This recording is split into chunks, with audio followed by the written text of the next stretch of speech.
Good afternoon, ladies and gentlemen. It's such a great pleasure for us to see so many people that have signed up for this webinar. From all over the world, from Europe to Asia to America, there are over 85 people signed up and over 80 people right now joined with us. Some of you we've known for over 20 years, and some of you just since the beginning of COVID. And of course, the confinement here in France in March. COVID, yes. The world has changed. And together with my friend and colleague, Bob Larcher, we'd like to shed some light on what to expect in a world where masks and virtual meetings are part of our everyday lives. We've been involved in presentations and leadership for around 30 years, and our mindset has had to change with COVID. So what mindset changes are needed in this new deal? Well, screen-to-screen meetings, video conferencing, or WebEx is not new. Some of you have been dealing with web presentations and web leadership since well before the pandemic. What is new is that we are getting overwhelmed with them. We're getting frustrated with the screen, and we need to do something about it if we want to survive. The growth is exponential. It's an everyday occurrence, and it's not going to go away anytime soon.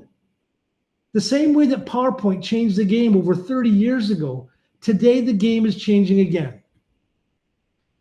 In this webinar, we're going to explore and share with you how you can use Pixel Power to maintain and even increase your leadership presence when interacting screen to screen. Steve will kick off by sharing the initial results of the APT survey, web versus face-to-face presentation, which was carried out during the first period of lockdown, during March and April of this year.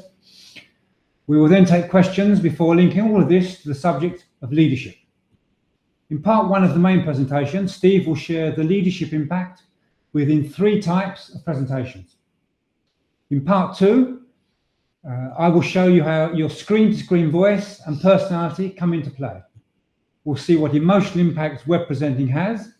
And to end, I'll show you how to color your voice to compensate for the impacts screen-to-screen has on leadership communication. Well, on behalf of Bob, we'd like to say that at the end of our session, we hope that we'll change your mindset. We hope that you will be able to start the journey towards becoming a better presenter and a better leader. Because let's face it, most web presentations are really boring. And if we can give you some tips on how to not be boring and how to be a better presenter and leader, well, that's our overall goal.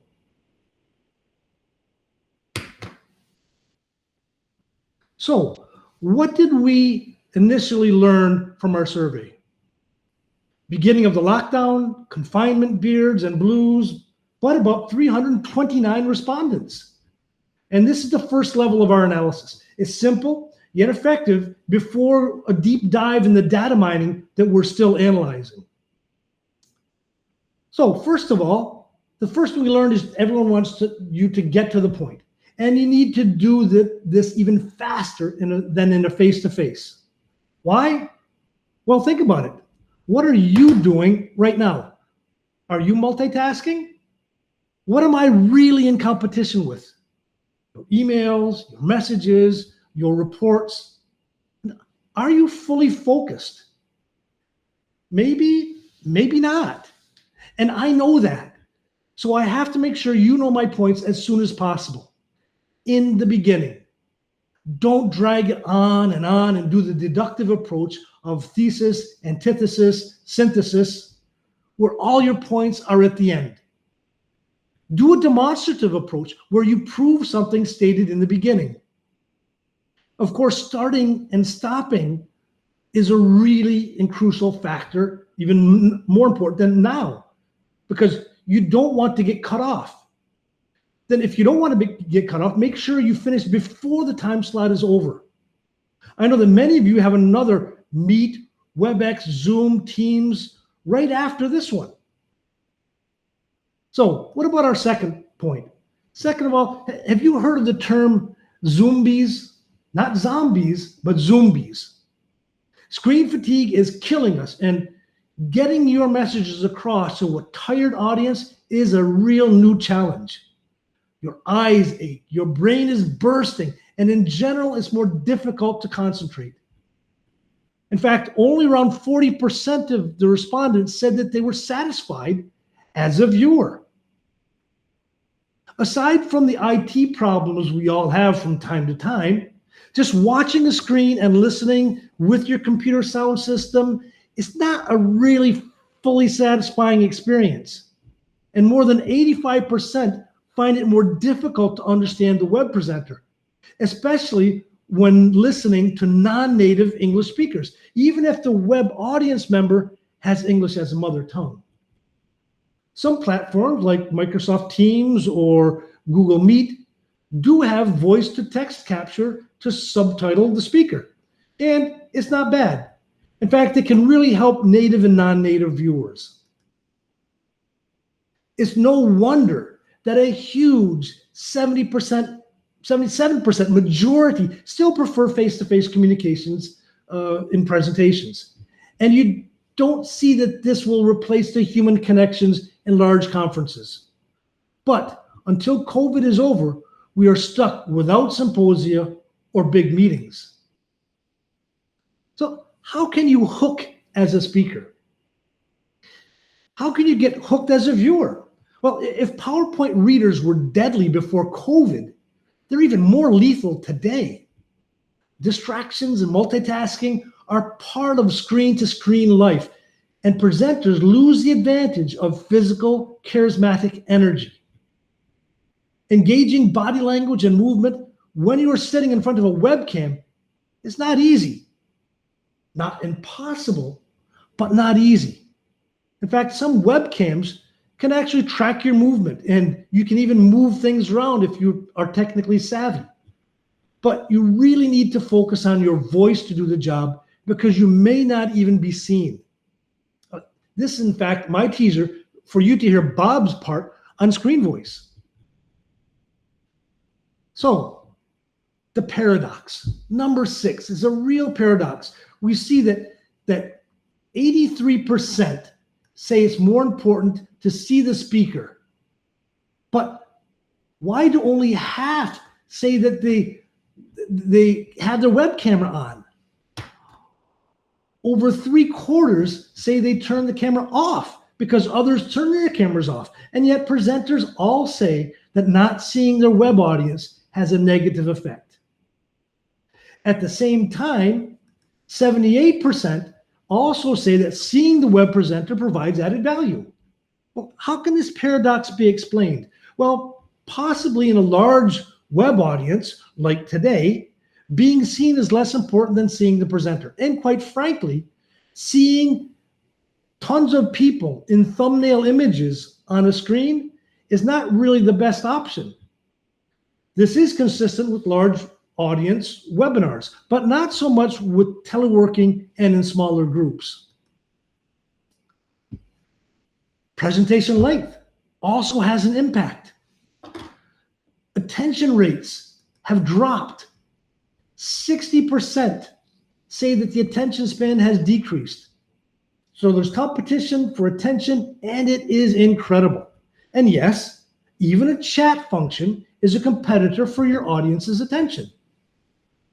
84% say that the maximum duration should be less than 30 minutes. And 37% of those people say that the most productive time is 10 to 15 minutes. And that's what you'll see with us. We're going to have a small Q&A break at about the 10 to 15 minute range. So keep your speaking time short. Plan for intermittent Q&A breaks and practice until you can fully master your time slot. In fact, those of you who have been on training with me will remember my maxim of never be on time, never be over time, always be under time. Finishing early always allows more time for discussion. And above all, it guarantees that everyone will still be connected. Only 29% really feel that human skills are not really important in web presentations. But we feel, like the 71%, that human skills are as important in web presentations as in face-to-face. The web tool alone is not efficient, and presenters need to focus even more on the human connection and to be engaging and charismatic. Here is a real challenge for web presenters. Don't underestimate the value of being well prepared. It may feel as easy as a video chat, but the game has changed and the web audiences expect a lot more. So, yes, of course, new skills are needed to deal with web presentations. We need to upskill the seasoned stage presenter to be better with new virtual audiences in a web presentation. We also need to think of the new generation of presenters who will be accustomed to web presenting. Then when they move back into face-to-face, that they don't know how to handle face-to-face. So just relying on the old ways of presenting will no longer be effective. The rules of structuring a presentation will evolve to be more demonstrative and straight to the point to better cope with screen-fatigued audiences. New skills and new talents will emerge for those who can develop attractive visual slides that don't interfere with webcams and screen fatigue. And leaders who can engage with their voice and stories, they will become the new norm. So, Bob, do we have any questions on chat? Not too many questions. I think maybe we'll move straight on to leadership. Okay.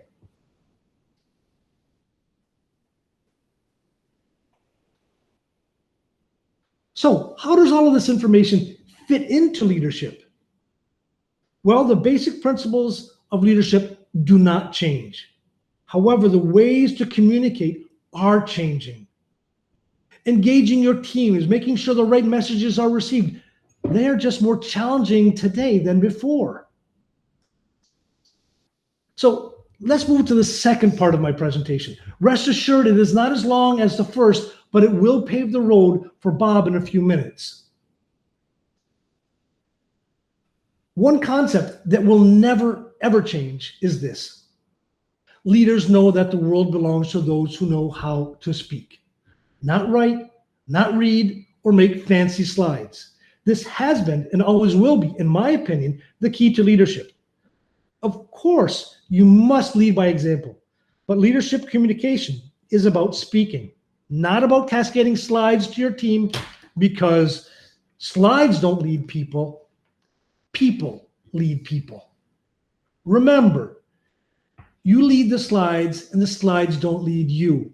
Your audience will see if you're just a click, discover, and talk person, or if you can talk, tease, and click, and let them know that you are in charge of the communication. Effective leadership is about pulling, not pushing, and he or she who asks leads, not he or she who tells. Tells comes from dictate, dictati, dictatorship, dictador, dictateur. And if you dictate and push, sooner or later, the people will revolt and take the gun away. I like to think of leadership as a piece of string or rope. You can't push it, you must pull it. And people will want to follow you when you address their concerns and questions in a proactive and humanly compassionate manner. This is seen in what I call the frequently asked question methodology. Think of questions before, during, and after your presentation and proactively integrate them into your communication so the audience sees that you're leading by empathy. Now, leadership by empathy can also be found within the letters of leader because it can be learned. It's not innate because exchange deals with others and their ideas, because it must achieve as we define and reach objectives. It's about decisions as it is future oriented, and it must engage everyone because everyone must feel a part of it. And it must produce results to compare with the objectives that we said earlier. Now, this is what I like to call leadership by empathy, based on pull instead of push. It is an integral part of the FAQ approach to presentation leadership that many of you may remember. And today, it is needed more than ever in politics and especially in screen-to-screen leadership. So, what type of presentations are you usually faced with? Well, many of you know me for my role as a coach preparing you for conferences and symposia, but there are other types as well. The first, just like a conference or symposium, deals with training your audience. It's informative, and you present an idea or project. You want them to become ambassadors of your messages, but the format is a monologue with one presenter. You must manage your audience with a leadership by empathy approach, but leadership per se is not critically important here.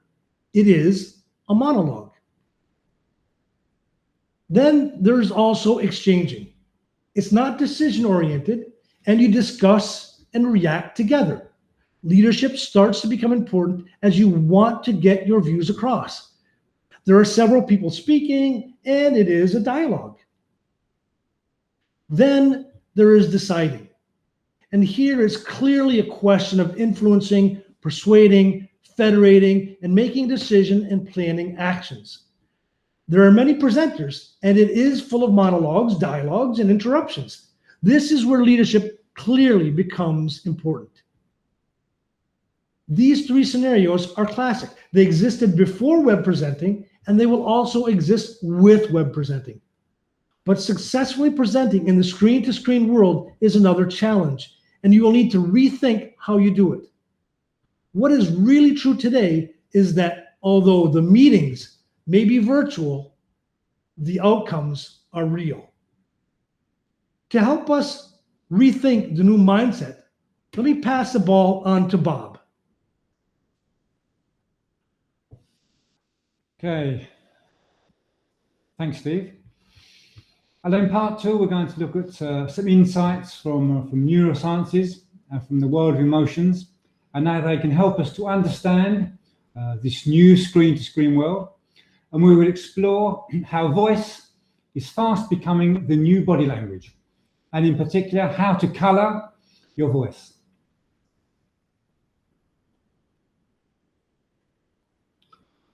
I came across this on the web a couple of weeks ago, and I thought it summed up nicely how I sometimes feel when talking to the screen. It's like being asked to deliver a face-to-face session by shouting through the wall from the next room and pushing handouts under the door. Yeah. Sometimes it's even worse, as I'm not actually sure that the people are actually there. Yeah? The room may be empty. I'm just talking to my screen. So anyone who participated in communication training prior to COVID will be aware of what I'm going to present here. Yeah. Prior to COVID, we would say that 7% of our leadership communication impact comes from our words, the words that come out of our mouth, our sentences, our phrases, etc. Around 38% is what we call paraverbal. It's how we use our voice. It's tone, rhythm, speed, accent, etc. And a whopping over half comes from our body language, our gestures, how we look at people, the thumbs up, the nod of the head, the wink of the eye, etc. And also a lot of micro movements that people no longer pick up on screen to screen. And I'll say a bit more about that in a moment. Voice, both in terms of what comes out of our mouths and how it comes out of our mouths, has become paramount. So as Steve had an acronym for leadership, we also have an acronym for voice. So voice is about variety. Yeah? We are a variety of personalities. It's our voice. It's how we express our individuality. Inner, it comes from within.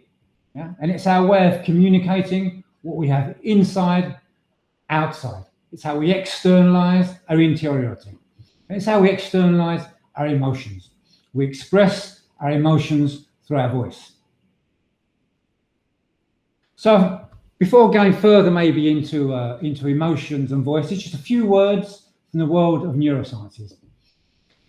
Our conscious brain, on a good day, can pick up around 40 pieces of information per second. Yeah, our conscious brain is the front part of our brain, what some people call the intellectual brain. Yeah, so we can pick up sounds, smells, images, etc. If I have a group of people standing in front of me, I'll very quickly pick up, I'll consciously see that they are different colors, different nationalities, or different sexes, that people are moving around, etc. On the other hand, our unconscious brain can pick up around 11 million pieces of information per second. In fact, if you read the studies, it ranges anything between maybe 10 to 15 million pieces of information. In fact, lots of micro information, small movements, smells, temperature changes, small things that even if we concentrate really, really hard, we just don't get it. Now, this lack of micro information leads to our brain working overtime. It's working overtime to try and find the information which is normally there. Yeah, our brains have been trained to look for this information, and this is tiring, and it leads people to be, as Steve said earlier, zoomed out, becoming zombies. So if you're like me, you probably don't get exhausted, you don't feel tired after watching a film on TV. So why is screen to screen so tiring? Why can I watch a film for 1.5 hours and not fall asleep? And why is it I watch a screen for 15 minutes and I fall asleep? It's tiring quite simply because in screen to screen, in fact, as in face to face, we are, or more precisely, our brain is interacting. It's not in a passive mode. We're not simply sitting and watching the screen. We're interactive. When we're interacting, be it face to face, be it screen to screen, our brains have developed in such a way that they're always on the lookout for information. They're always on the lookout for information that's going to help us, that's going to give us a hand in our given situation. So unconsciously, our brain is looking for the 11 million pieces of information that it normally receives. We've been trained and we've learned through our years that my brain picks up this information that is out there somewhere, and it's no longer out there. In the face-to-face world, the information is there. In the screen-to-screen world, the 11 million pieces of information, they're just not there. Unfortunately, our brain doesn't know that. It hasn't been trained to not know that. Hence, it's trying to find stuff that isn't there. It's trying to find the information, and it can't find it. It's tiring. It's a bit like a gold miner, obstinately looking for a gold in a river that he doesn't know has been mined out. And he gets tired, breaking rocks, sitting sand for no reason at all. So we have to retrain our brains to stop looking for what is not there and learn to live with less feedback during their interactions, while at the same time making the most of what feedback that is there. And let's face it, who gets real pleasure and fun from web presentations except for people like Steve and myself? We enjoy it. Alors, the emotional impact of a presentation. The emotional impact of a presentation actually helps us to anchor the intellectual information in our brain. And it's in fact this emotional memory that we use later to access the intellectual memory. Not only is it more difficult to feel presenter in a screen-to-screen interchange, the information is more difficult to retrieve because we less felt and because of this lack of emotional anchoring. Hence, people both forget more easily and more quickly what was presented. So I'm going to conclude this part by looking at the notion of colouring your voice. As we saw previously, there is a hole in our leadership impact. Previously, we had over half of our leadership impact coming from our body language. No longer can we emphasize what we're saying with a gesture.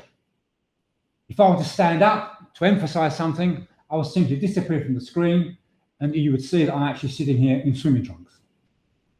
Fear not, I'm not sitting here in swimming trunks. So now we have to concentrate consciously on how we use our voice, both in terms of how we formulate what we're saying and how we say what we're saying. So our words need to be precise, they need to be concise, They need to be clear, with as little umming and ahhing as possible. And we need to colour our voice, depending on the kind of climate we want to create. For those who are aware of the work of Carl Jung on personality and behaviours, approaches such as insights, DISC, luminous spark, others, you will recognise the Jungian colours when I come to them.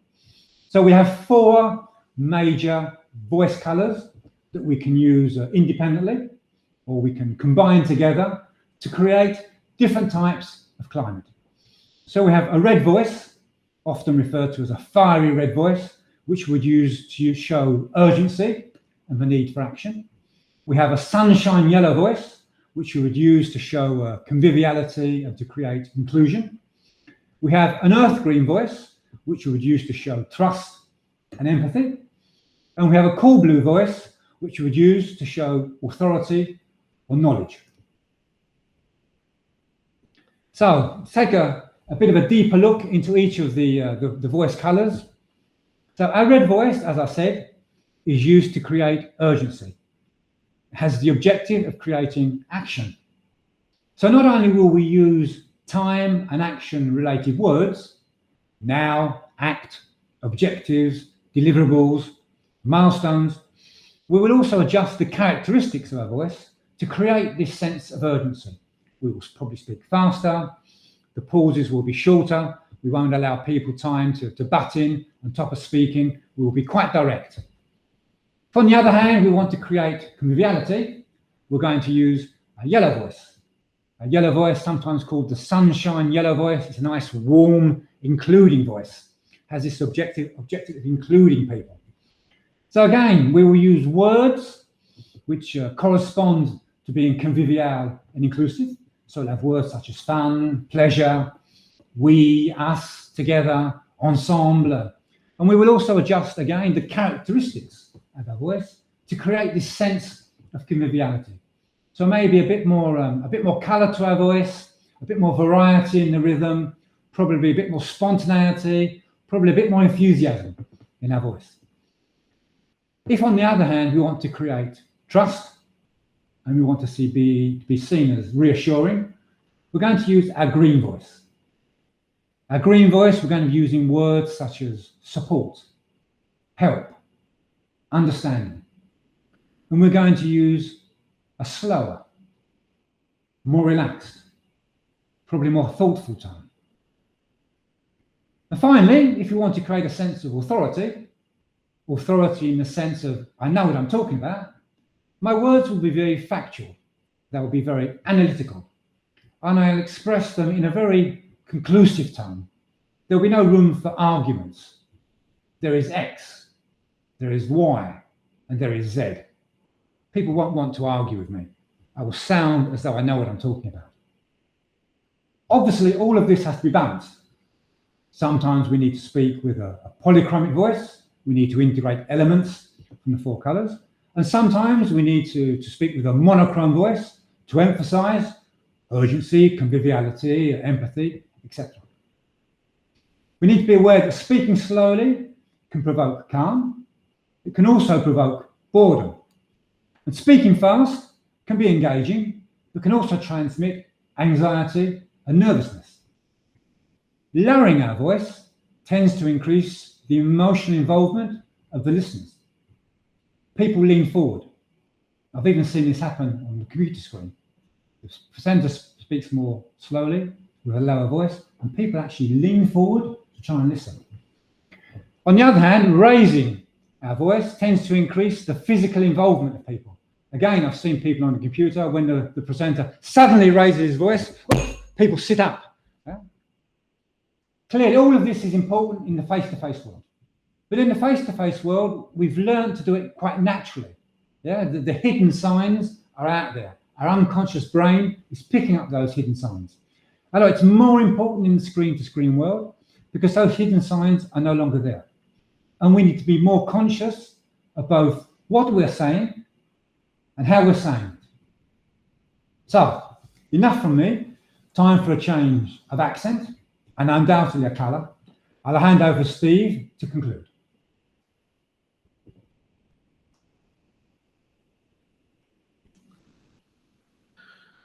Thanks, Bob.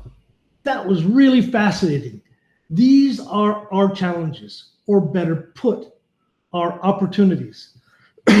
When will things return? Will they return? We don't know. But what we do know is that we are in for a long ride with screen-to-screen communications. So, ladies and gentlemen, dear friends, I'm sure you're all wondering what you can do to put all this information into practice for your next screen-to-screen interaction. Well, let us leave you today with some food for thought, some ways you may be able to change your mindset and be a stronger leader when you speak on the web. We know that audience expectations have evolved, and I'm sure we all feel that if web presenters were better, then things wouldn't be so hard to follow. Maybe, just maybe, if you become a better web presenter and lead by example, then others will follow, and hopefully screen-to-screen communication will get better. So it's up to you to make the difference. In summary, here are some tips that can help you put into practice what we have seen. So, to summarize, what we have seen today, my takeaways from Steve's presentation are quite simple. First of all, don't take it for granted. You need to prepare and not improvise. Just winging it is not an option for a strong leader. I won't divulge just how much time Steve and I have put into preparing this, and there are still hitches and glitches. So, lead with empathy, pull, don't push. Think of those FAQs, those frequently asked questions, before, during, after your webinar. What might people ask you that's going to be difficult? Proactively structure a demonstrative instead of a deductive communication. It gets the message across quicker and earlier. You need to get it across quicker because web presentations generally are shorter, and so is the attention span of the people listening to you. Keep your slides simple. Keep them simple for the screen and be explicit. If you can, use the captions in your slide, in your software, your platform. It does help the audience. And when you're preparing, if you're preparing your text, if you're preparing a Word document, a PowerPoint document, or whatever, you can use a color code. Yeah, the parts of your presentation where you want to show urgency or you want to create some conviviality, highlight them in yellow, highlight them in red, highlight them in blue. And finally, become friends with your webcam. Yeah, this is what you want to be looking at. This is your eye contact. You're not looking at your PowerPoint, you're not looking at the chat, you're not looking at the video images, you're looking at the camera. Thanks, Bob. I see that you did get my messages, and for me, I really appreciated your messages as well. We do have body language on the screen. It is smaller, so we must exaggerate gestures to be seen. And let's not forget the face. This is where everyone's looking, in the triangle of communication between my eyes and my mouth. This is where the messages will be perceived. So be aware of what your face is showing and what it's not showing. People will read your lips, and you should open your mouth and enunciate better. It will slow you down and make it more clear. You can also train your brain to not look for what's out there. To have, to a certain extent, you have to ignore your audience and have faith in what you're doing that is interesting for everyone. It's hard to see that when you have a lot of people in the room, you can't see them. Focus more on the webcam than on looking at the thumbnails of the audience, because frankly, you can't see them anyways. Discover your dominant voice. Are you red? Are you green? Are you yellow? Are you blue? And develop the other ones as well. And what if you strategically decided to use when in each voice? When do you want to show urgency, conviviality, empathy, and knowledge? This way, you can match your words to the shade and the color of your voice. Well, we really do hope that we've enlightened you in the new mindset of screen to screen, because it's not going to go away.